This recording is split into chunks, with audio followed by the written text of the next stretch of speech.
I never thought something as innocent as a child's drawing could be the catalyst for the worst day of my life. But that's exactly what happened. My name is Brian, and I've been married to my wife, Emily, for over 8 years. We have a son, Jack, who's 6 years old, and like any child, he loves to draw.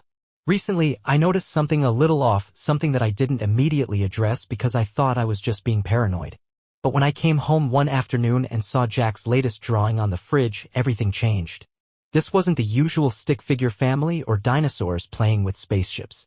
No, this drawing was different. It was a sketch of a woman I didn't recognize, standing next to a man who, although drawn with some childish details, looked distinctly familiar. That man was Tom, a guy Emily had been friends with for years. I had always gotten a bad vibe from him, but I dismissed it as jealousy. I trusted Emily, or at least I thought I did. The way Jack had drawn the two figures so close together, arms around each other, didn't sit right with me. It wasn't just the fact that he had drawn this at all, it was the way the figures were positioned, the intimacy of it. For the first time, I saw something in Jack's drawing that made me feel sick to my stomach. It's funny how, when something major like this happens, it feels like the world stops for a split second.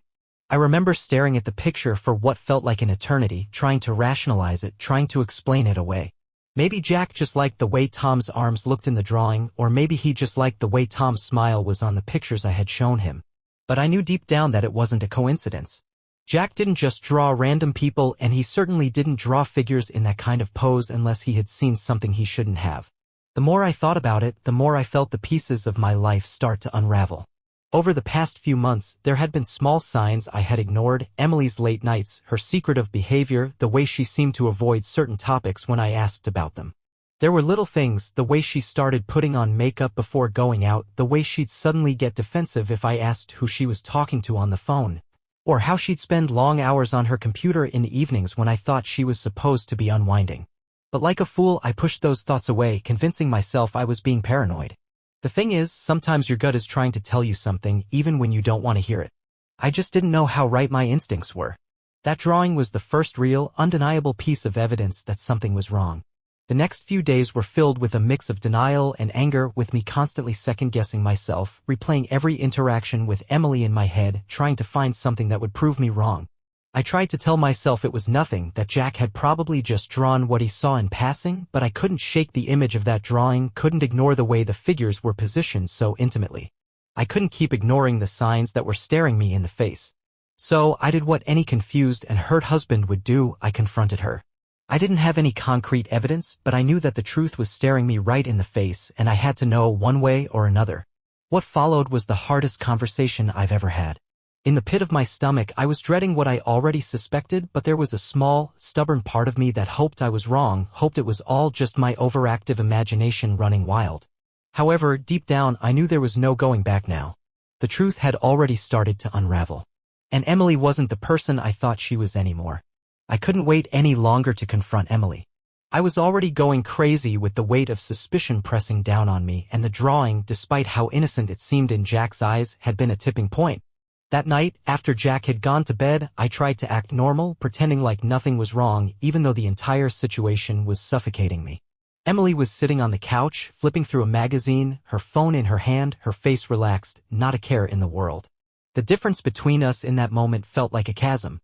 While she sat there, completely unaware of how my world had just shifted, I was standing at the edge, holding back the storm of emotions that threatened to tear me apart. I had no concrete proof. I didn't have anything physical to show her. But I knew. My gut had been telling me for months that something wasn't right, and now that feeling had morphed into something darker, something I couldn't ignore anymore. I decided to just say it, to ask her about the drawing, to force the truth out of her, whatever it was. I casually mentioned Jack's latest artwork, hoping to keep it light, hoping she would just shrug it off as a random, harmless drawing. But when I said Tom's name, Emily's demeanor shifted.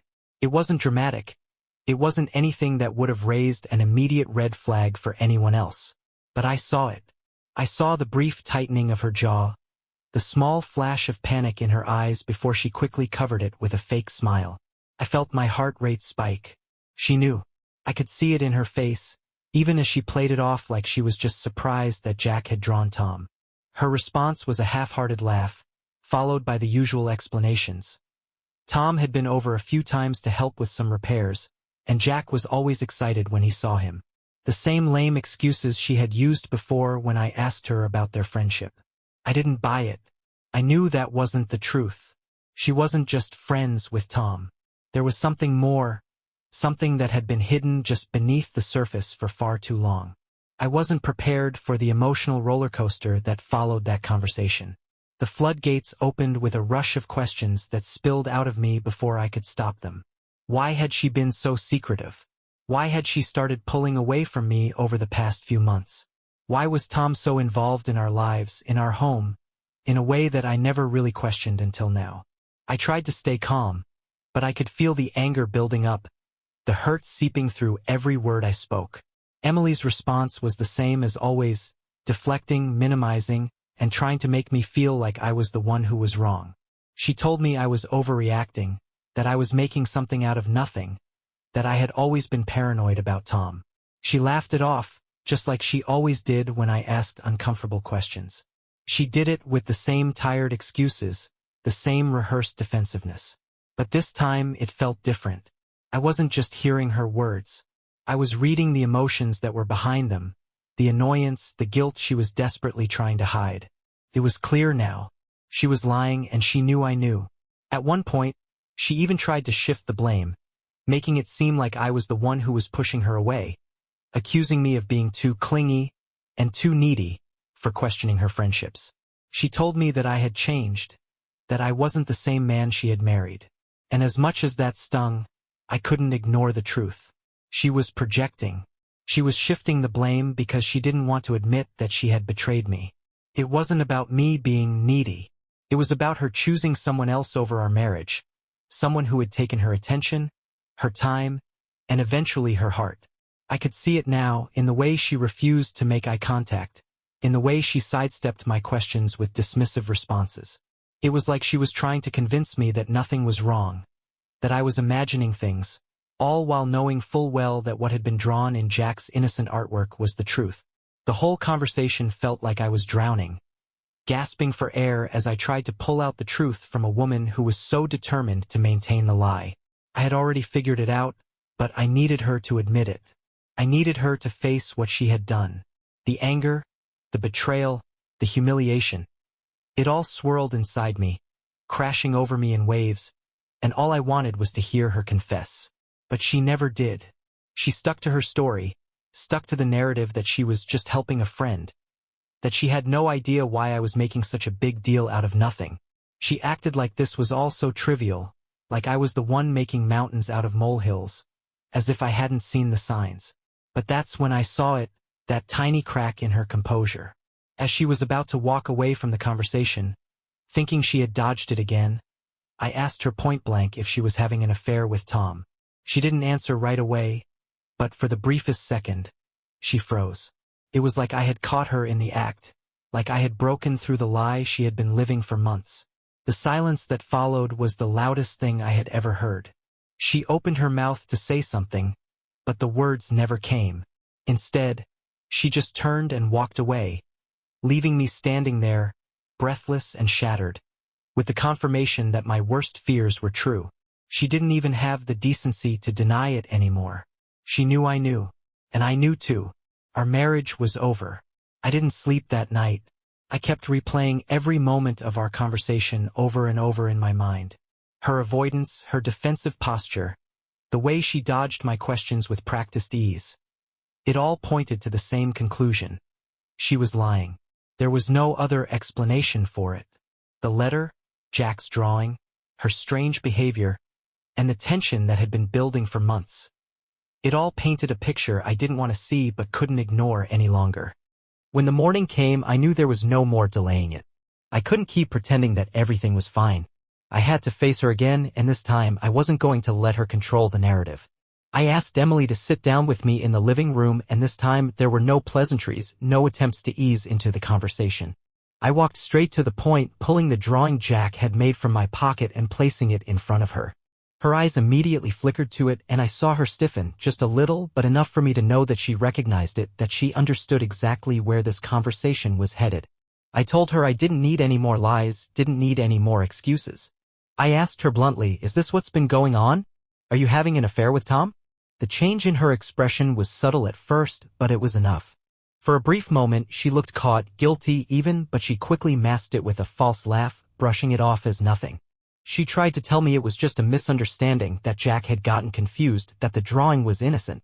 But I could see right through it.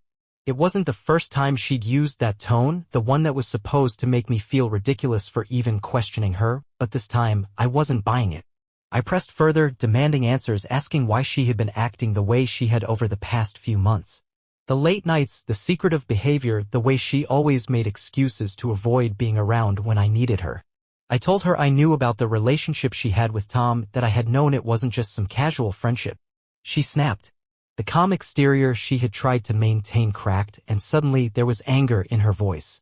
She accused me of being paranoid, of reading too much into things, of always trying to find problems that didn't exist. But even in her anger, I could see the cracks. She wasn't angry at me for accusing her of cheating, she was angry at being caught. The defensiveness, the venom in her words all told me that she knew I had figured it out. She tried to gaslight me, telling me that I was making a big deal out of nothing, that I was the one who had driven us apart, that I had been too distrusting, and that if I had just trusted her more, this never would have happened.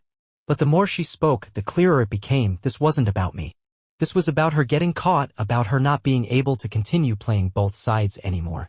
As her words got louder, I felt my own emotions starting to rise: anger, disbelief, betrayal. I had spent years with this woman, building a life, a family, believing that we were partners. Yet now, I was sitting in front of her, watching her try to make it seem like everything was my fault, like I had driven her into the arms of another man. It was almost laughable how easily she was trying to manipulate me into believing that this was somehow a problem that I had caused. But it wasn't working. I could see through her now. The way she refused to look me in the eye, the way she tried to maintain control of the conversation with her excuses, told me all I needed to know. She wasn't even sorry.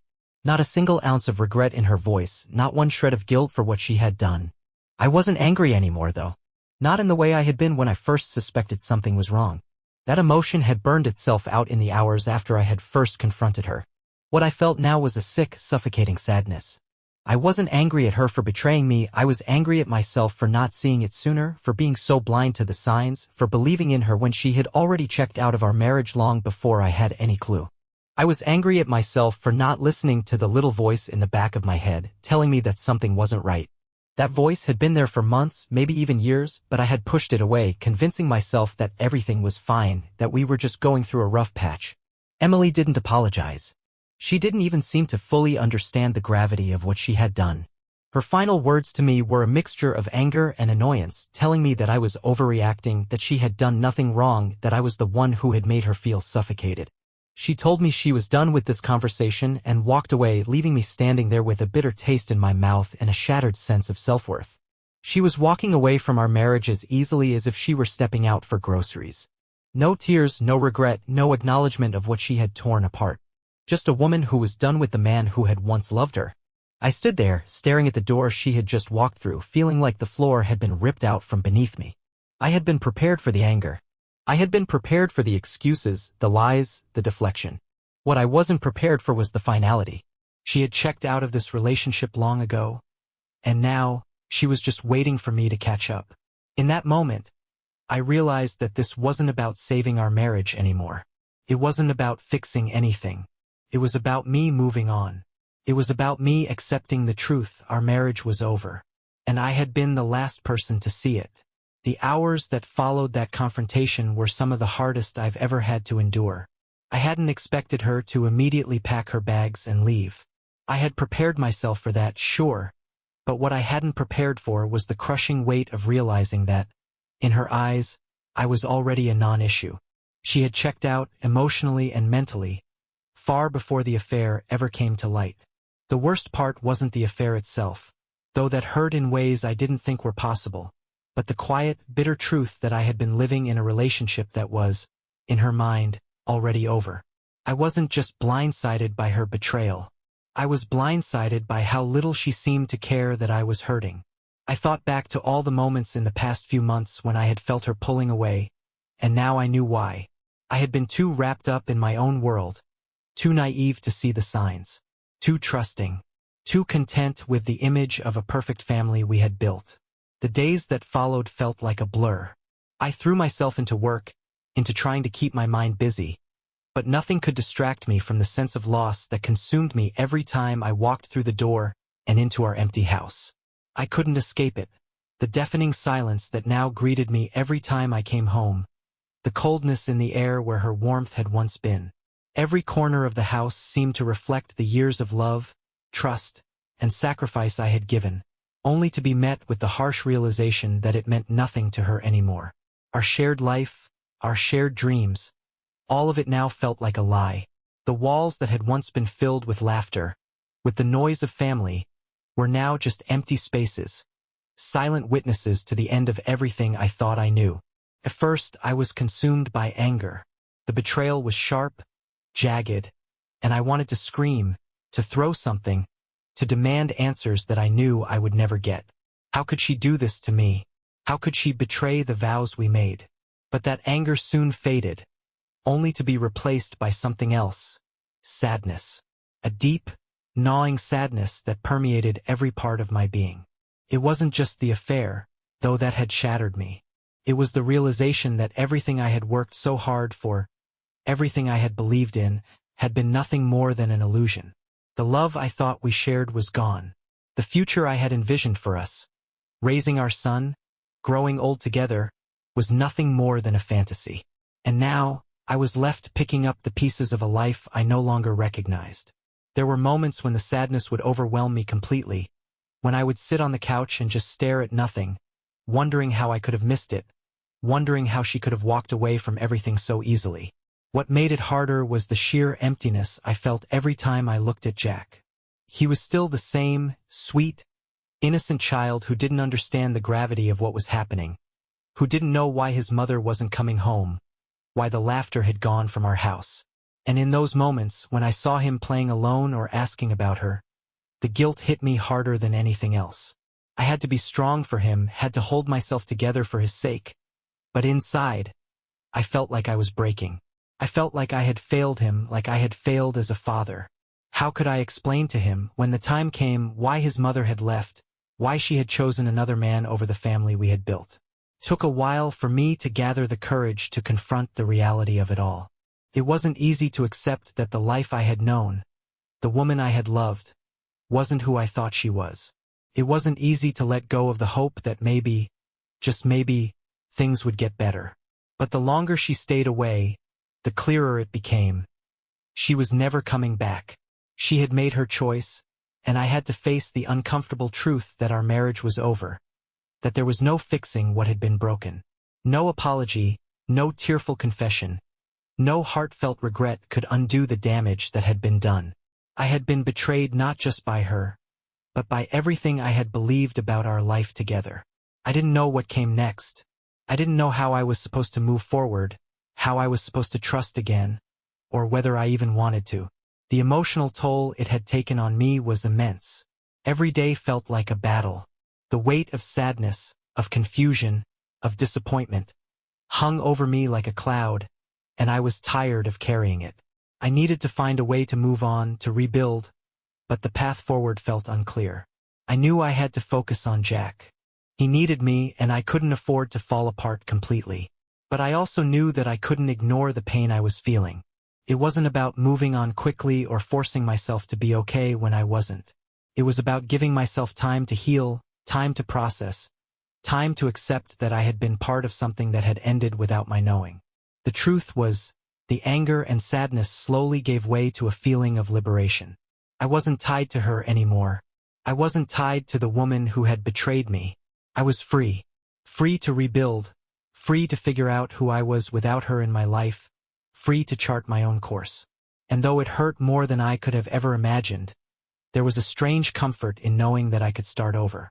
I had been trapped in a marriage where I wasn't loved, where I wasn't valued, and now I had the chance to reclaim myself. It wasn't easy, and it didn't happen overnight. There were days when I wanted to curl up and hide from the world, days when the sadness still hit like a tidal wave. But the one thing I knew for sure was that I would make it through. I wasn't broken. I wasn't defeated. I was going to rise from this. And for the first time in a long time, I started to believe it. The decision to move forward was not one that came easily. nor was it one that happened in a single moment of clarity. It came after weeks of walking through the haze of anger, confusion, and sadness. I had spent so many years pouring myself into a marriage that I thought was solid, that I thought was built on mutual respect and trust, only to find it was nothing more than a fragile facade. Emily had broken me, but in a way, she had also given me the opportunity to rebuild myself, to refocus on what really mattered. Jack, my son. He needed me now more than ever. And I realized that if I didn't start moving forward, if I didn't begin putting my life back together, I would be doing a disservice not just to myself but to him as well.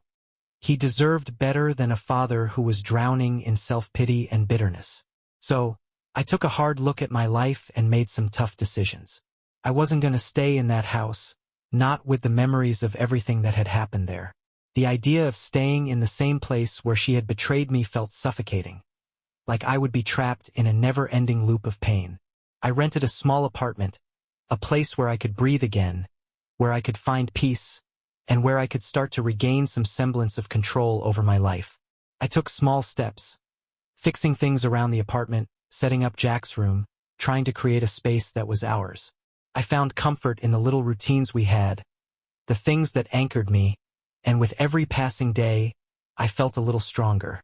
It was a slow, painstaking process, but I began to realize that I didn't need Emily in my life to be happy. I didn't need her to validate me or make me feel complete. I was enough on my own. The more time I spent away from her, the more I realized just how much I had been suppressing during our marriage. I had allowed myself to ignore the warning signs, to push my doubts and concerns into the background, because I didn't want to face the possibility that our life wasn't what I thought it was. But now, standing on the other side of it, I saw how much I had sacrificed for someone who didn't appreciate it. I saw how I had bent myself into knots trying to make our relationship work, how I had allowed her to take me for granted. It was painful to admit, but in a way I was grateful for the space to finally see. I wasn't the same man I had been when I married her. I had grown, changed, learned from this painful experience. I had learned that love doesn't mean staying in something that isn't working, doesn't mean tolerating disrespect just for the sake of keeping the peace. I knew the divorce was inevitable, but it wasn't something I rushed into. I had to make sure it was the right step. After everything I had gone through, I needed to be sure that I was doing this for the right reasons. Not just to punish her, but to free myself from the emotional and mental weight that had been dragging me down for so long. I didn't want to walk away angry, bitter, or consumed with hate. I didn't want to let her actions define me. I wanted to walk away stronger, clearer, and more confident in the life I was going to build. I knew it wouldn't be easy. There would be moments of doubt, moments when I questioned whether I was doing the right thing, moments when I missed the version of her that I had loved, but I had to trust in myself. I had to believe that I could move on, that I could build something better, that I didn't have to be defined by my past mistakes or by the betrayal I had suffered. The hardest part, of course, was telling Jack. I knew he would have questions. I knew that, as he grew older, he would want to know why his family had fallen apart. And I dreaded the day I would have to explain everything to him. I wanted to protect him from the pain of this, but I also knew that the truth would eventually come out. He was smart, perceptive, and even at his age, he could feel the tension in the house, the cracks in the foundation of our family. I didn't want him to carry the burden of the truth, but I also didn't want him to think that this kind of betrayal was normal. I wanted him to know that he deserved better, that no matter what happened between Emily and me, he was always loved, always safe. The first few months were the hardest. I missed the familiarity of the life we had built together. I missed the comfort of waking up next to someone I thought I could trust. But I also realized that I had been missing something much more important, the trust in myself. For so long I had relied on Emily to define my happiness, to define my worth, and I had lost sight of who I was outside of that relationship. Now I was slowly regaining my independence, rediscovering the person I had been before I had given so much of myself away. I was starting to accept that this was my reality now. And for the first time in a long time I felt hopeful. It wasn't about finding someone else, and it certainly wasn't about getting revenge on Emily. It was about moving forward, about creating a life that was better, more fulfilling, and more aligned with who I was and who I wanted to become. It was about finding peace, about letting go of the past and building a future that was free from the lies and the hurt. I'm not saying it's been easy. There are still days when the grief hits hard, when I miss the version of her that I thought was real, when I wonder if I'll ever trust anyone again. But there are also days when I feel a sense of liberation, when I look at Jack and see the future we're going to build together. I've learned that while the past cannot be erased, it doesn't have to control me. I've learned that love is not about sacrifice to the point of losing yourself, and that the strongest thing I can do is take care of me so I can be the best father I can be to my son. Looking back now, I realize that sometimes life forces you into decisions you didn't think you were ready to make. But those decisions can also be the ones that lead to the most growth, the most clarity. I've learned that, in the end, moving on isn't about forgetting, it's about accepting, about acknowledging the pain, and about choosing to step into the future with strength and resilience. And though this journey is far from over, I know one thing: I will be okay. We will be okay. The hardest thing about going through something like this isn't just the heartbreak, it's the process of rebuilding. There's a strange feeling of disorientation that comes when the life you thought you knew, when everything you thought was true, is torn apart. I spent a long time trying to understand how Emily could do what she did, trying to make sense of the version of her that had never been real. There were days when the anger surged back, when I wanted to shout, to demand explanations that I would never get. But then there were other days when I felt so exhausted by the pain that I wanted to shut down entirely, to forget that the man I had been before all of this even existed. I was constantly at war with myself, torn between wanting to let go and trying to hold onto something that I now knew had never been worth holding.